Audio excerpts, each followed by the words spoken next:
Hey guys, before we even get into the courtroom drama, you need to understand exactly what we're dealing with here. Today's video isn't just one case.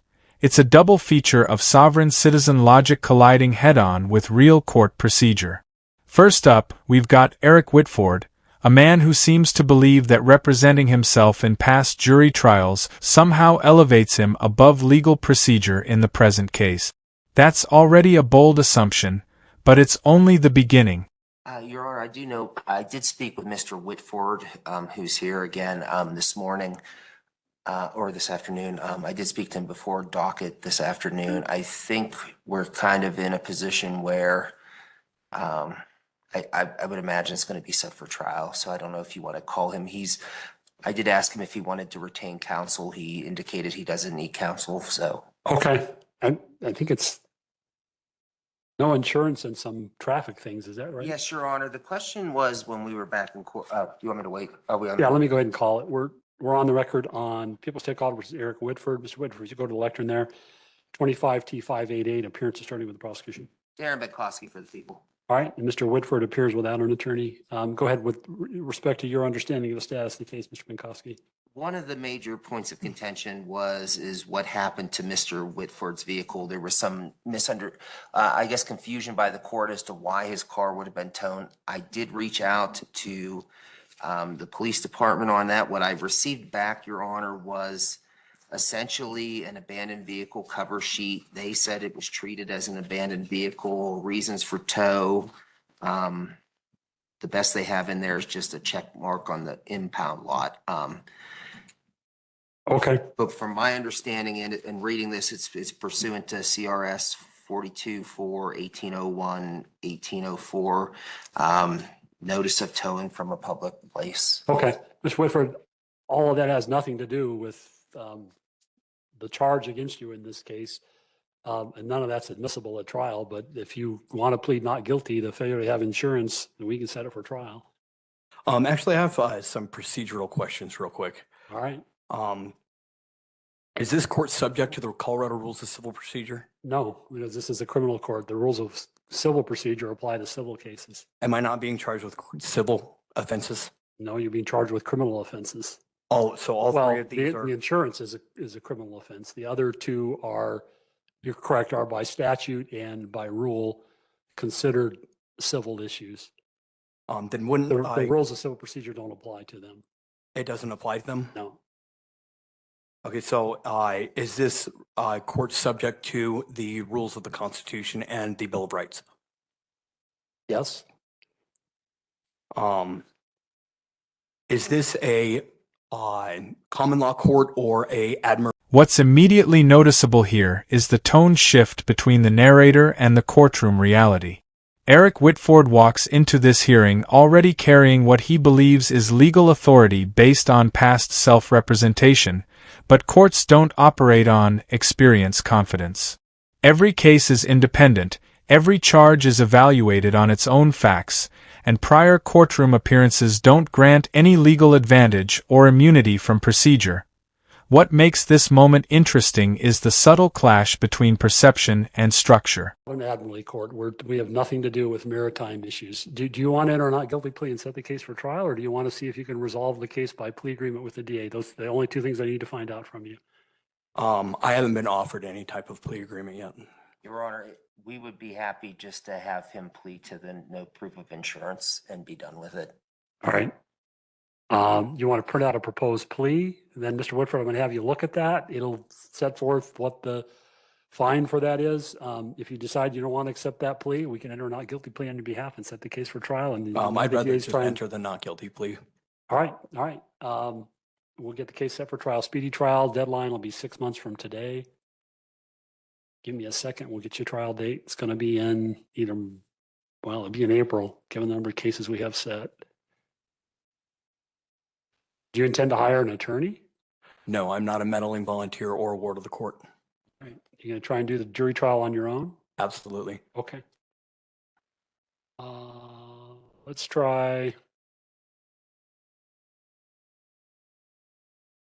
April 29th. This should be a case that we can finish in one day. So April 29th at 8:30 will be the jury trial date. The pretrial readiness conference for that will be on Friday, April the 17th at 10:30.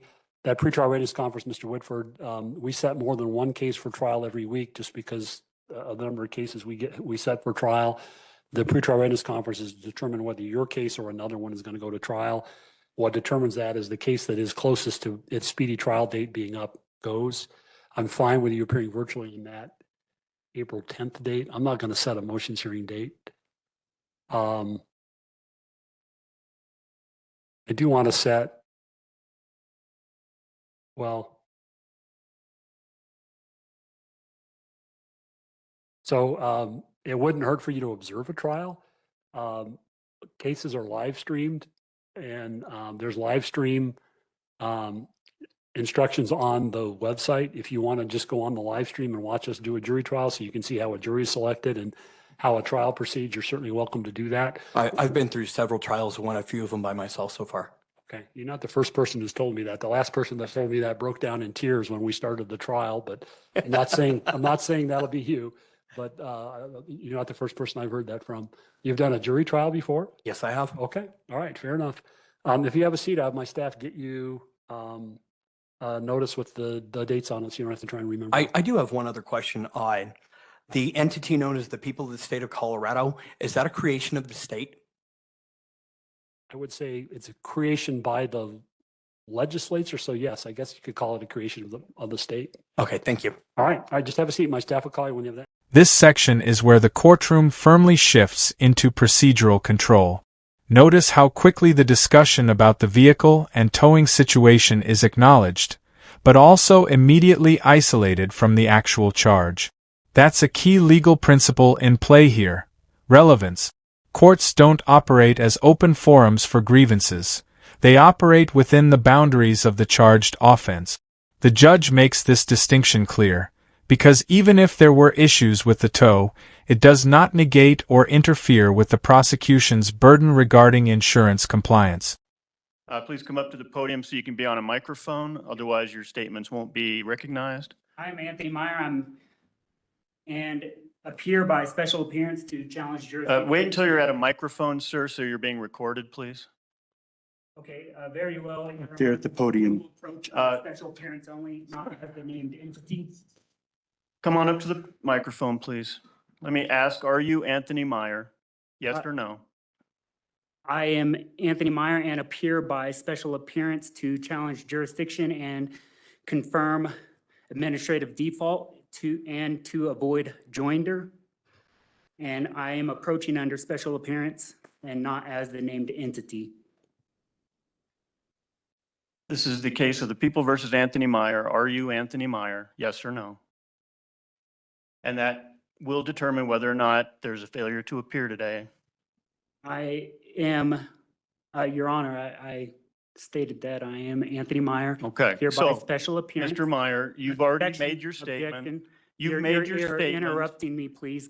You've already made your statement this morning. Now, Anthony we need to Meyer, reset and the case for hereby trial. Special. You've already appearance. said that, right? I'm only here to settle the accounting.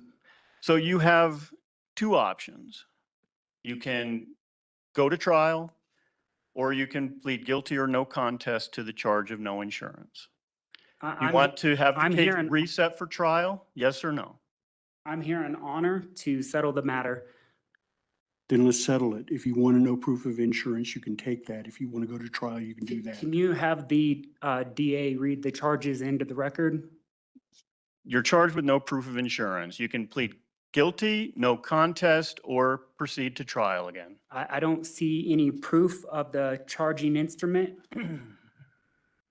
and You or were any of issued the a summons and certified complaint accounting. that's adequate to inform you of the charges. You test or stand by the not guilty plea that was entered by the court on your behalf, and we will reset the case for trial. How would you like to proceed? Before this court can proceed, the plaintiff must rebut the administrative judgment and provide a verified claim by the party with firsthand knowledge. That's inaccurate. We're going to set it for trial again. Jurisdiction remains unanswered, and there is an unrebutted administrative judgment on the record, and I request for dismissal. A motion to dismiss denied. Let's set it for a jury trial on, we got speedy trial restarting as of today's date. Your Honor, for the record, I do not see the officer present in the courtroom, and without a sworn complaining witness with firsthand knowledge, I move the matter to be dismissed. Motion to dismiss is denied. The officer does not have to be here today. We're going to set it for jury trial on May 7th I have at 8:30. I've yet to see an offer from the DA. Can Mr. Epson please read the charges into the record? The offer is no proof of insurance. Okay, guilty. can I see those charging instruments and the certified accounting for that? We're done. I do not see the certified accounting for the charges or the charging instruments, and I again request dismissal. I'm here by special appearance to confirm the administrative default. I've given you guys the motion, or sorry, the notice. I've given you guys the notice, order, and the motion to dismiss, and I've also put into the record an acceptance of offer. And again, Anthony Meyer, the living man, accepts the presentment of the offer for the case number 23T0294 to set off, settle, discharge, and close all accounts, including but not limited to the equitable subrogation IRS 941, the 941V, the 1099A, C, and OID, or supplied supersedes bond. I, Anthony Meyer, the living man, does not consent to go to prison on behalf of the named defendant, estate Anthony Janae Meyer. This is a classic sovereign citizen turning point, the jurisdiction questioning phase.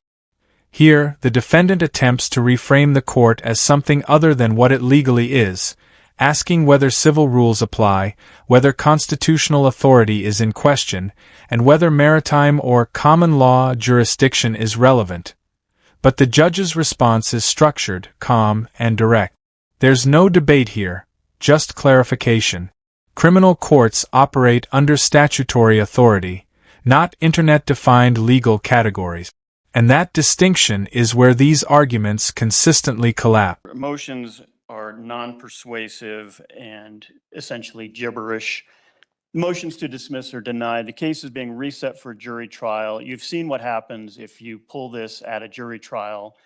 It will register as a failure to appear. A new warrant will issue, and we'll keep going through this I'm here in until honor. you show up and acknowledge in front of a jury that you are Anthony Meyer. So again, you can go back to trial. We've set a trial date, or you can plead guilty or no contest. Last chance. Want to set it for trial? Yes or no? Again, I'm here by special appearance to challenge We're the going to jurisdiction. trial May and to confirm 7th the at administrative 8:30. default. We're going to do a status pretrial conference with a mandatory appearance. I'm here in honor. And the DA is yet to present me anything, no offer, has showed no proof. Officer is nowhere to be seen. I'm present right here in front of you. You're saying that I'm not here. I'm Judge, for the telling you that I'm record- here especially. For the record, the officer was here No, on he wasn't. Thursday. Both officers came in one came in from Forest and one came in from Park County.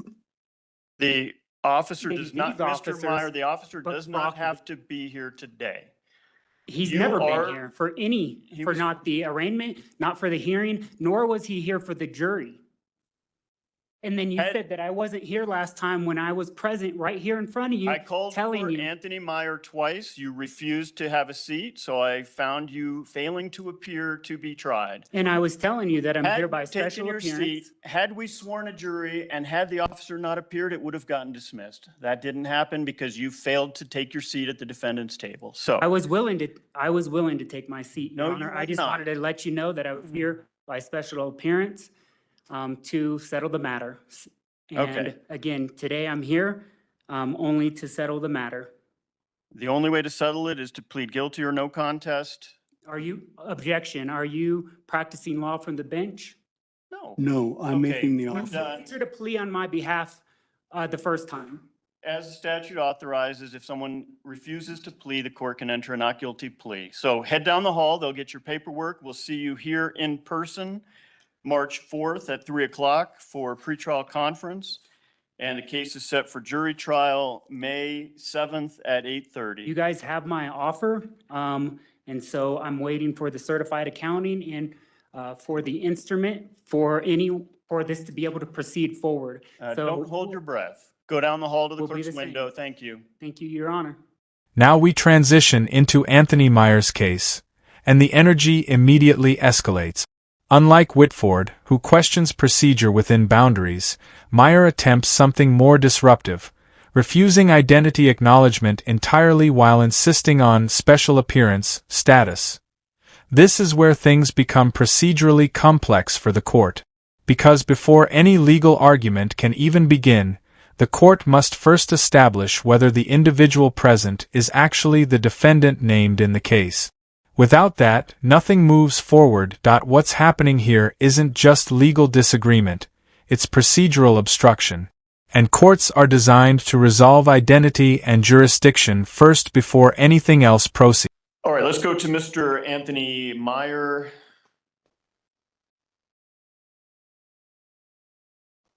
Case number 2023 T294, appearance on bond. Case is currently set for jury trial. Take two on May 7th at 8:30. Good morning, Mr. Meyer. Good morning, Your Honor. Any questions to begin with? I, Anthony Meyer, am appearing specially, not generally, on behalf of the named defendant estate, also known as Anthony Janae Meyer, here to challenge jurisdiction and to confirm the administrative default and to avoid joinder.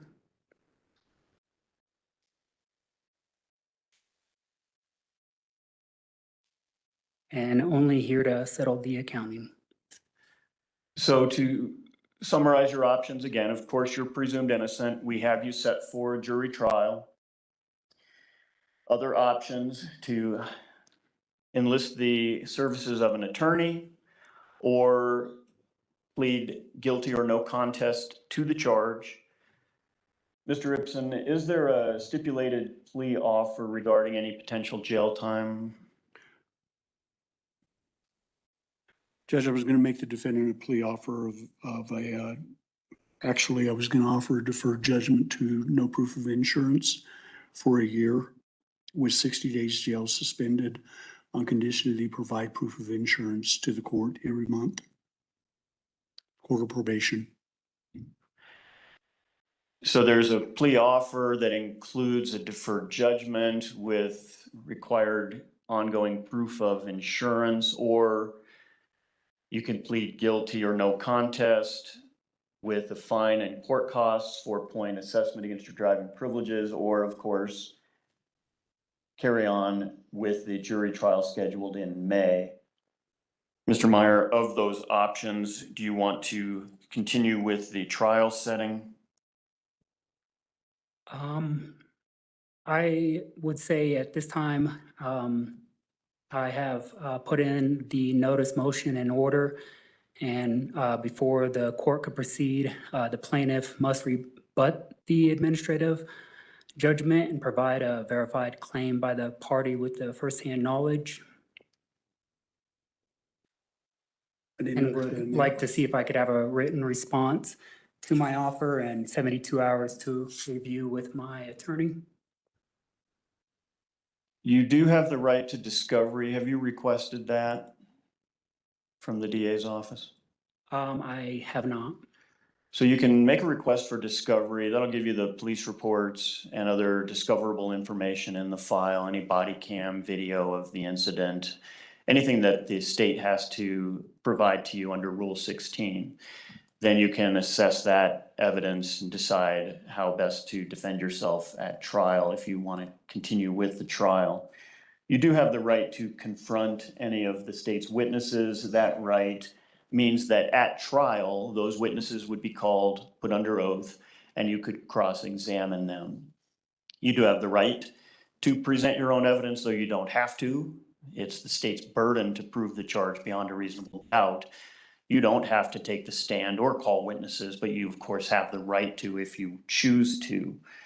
Other than that, the court has denied your motions to dismiss. The complaint filed in the case is adequate under Colorado law to advise you of the nature of the charge, date, place, and time. So we are going to proceed to trial unless you choose to take a different path.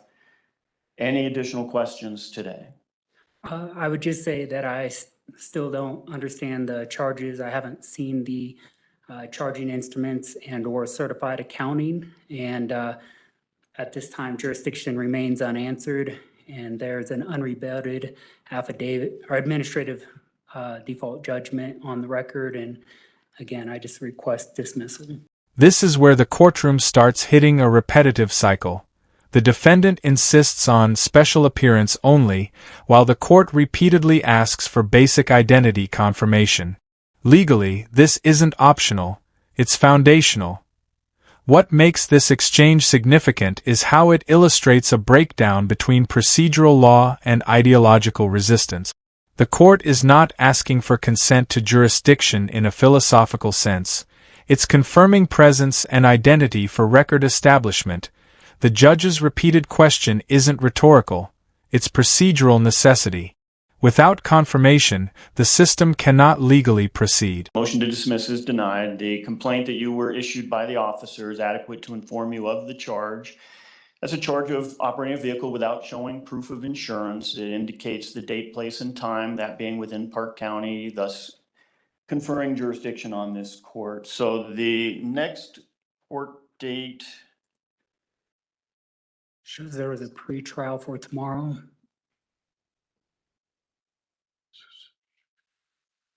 I'm not sure if that could be pushed out or could also be pushed to Zoom. I actually don't reside in this state. I'm kind of here because I have to be.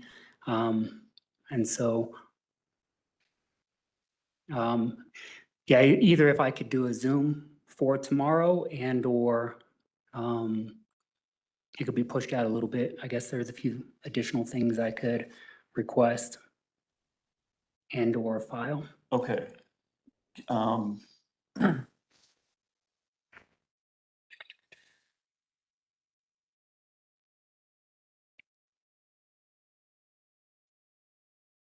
So you're currently on bond. The court, Mr. Ibsen, any objection to modifying bond to allow Mr. Meyer to leave the state No, sir. pending the trial? No. Okay, so the bond is not forfeit. It continues. That's $1,000 cash bond posted last time. We'll continue the bond until the case is resolved. Modify the bond to allow you to leave the state. Are you residing in Arizona? Florida. Florida now, okay. The next court date that the court is showing is the jury trial. Well, we've got a pretrial readiness tomorrow, okay, that's what you're referring to. I propose we vacate that. Okay. And we just leave it on for trial May 7th at 8:30. You would have to be here in person for that. Oh, yeah. And could I add one more thing? Sure. I would like to motion and order this court to revoke and revest the court's case trust securities. And I am motioning and ordering the court and the state to produce the IRS 1099-A QSIP, bid bond, performance bond, and payment bonds for set-off, settlement, adjudication, adjudicate all claims, balance all the accounts to zero, discharge and close all accounts, and return, remain. At this stage, the courtroom has fully transitioned from discussion to enforcement of procedure. Every motion to dismiss is being denied, and every jurisdictional argument is being rejected as non-applicable or unsupported. What's important here is the judge's consistency. Regardless of how many filings or claims are introduced, whether it's administrative default theories, bond arguments, or verified claim demands, the court evaluates everything through one lens: legal relevance and admissibility. When those standards aren't met, the response is immediate denial. Funds to me and dismiss the case with prejudice. Unless I can get the certified accounting, just because this would be a concealment of my tax records.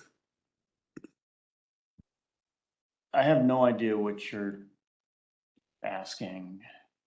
So the motion's denied as inapplicable, incomprehensible, and unpersuasive entirely. So the case remains set for jury trial May 7th at 8:30. Next time, if you're not here, a warrant issues. If you're here and refuse to acknowledge your presence, but I know you're here, the issue would be either to issue a warrant, take you into custody, or proceed with you in absentia, noting that you're present but refusing to participate. So you can show up and participate. You can show up and refuse to participate.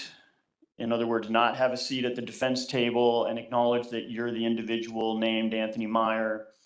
And then at that time, I'll decide whether to put on the trial anyway, or take you into custody again and go through the whole bonding out and keep this cycle going. I have the right, Or you can refuse to come and we'd issue a warrant. I have the right to appear specially and not generally though, correct? No.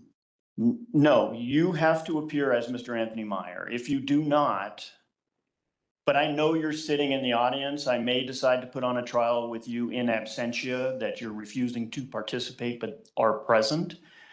Or I'll issue a warrant and have you taken into custody. Those would be the options if you're not willing to have a seat at the defense table acknowledging that you are Mr. Anthony Meyer. Okay? Okay. Any other questions today?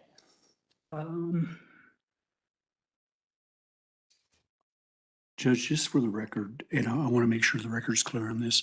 Ms. Lindsay checked our records. We have given Mr. Meyer discovery in this case. Okay. Thank you, sir. Okay. So that'll do it for today. Head down the hall if you want a printout of your next court date. Of course, that is the jury trial. You need to be here at 8:30, May 7th. Acknowledging that you are Mr. Anthony Meyer, the accused. If you refuse to do so, I've explained what the court's options are, limited to a warrant or proceeding against you in absentia, noting that you are present but refusing to participate. So we'll see you in May, sir. Awesome. Thank you. Thank you very much, Your Honor. We'll take a recess until 11 o'clock for advisements. What we've seen across both cases is a consistent pattern. Defendants attempting to replace legal procedure with self-developed interpretations of jurisdiction, identity, and authority. In both Witford's and Meyer's hearings, the court does not engage in ideology. It remains strictly anchored to statutory procedure, charge relevance, and courtroom structure. Witford's case shows how quickly irrelevant arguments, like vehicle towing disputes or procedural confusion, get separated from actual charges. Meanwhile, Meyer's case demonstrates the consequences of refusing basic procedural acknowledgement, where even repeated motions and filings fail to interrupt the court's progression toward trial.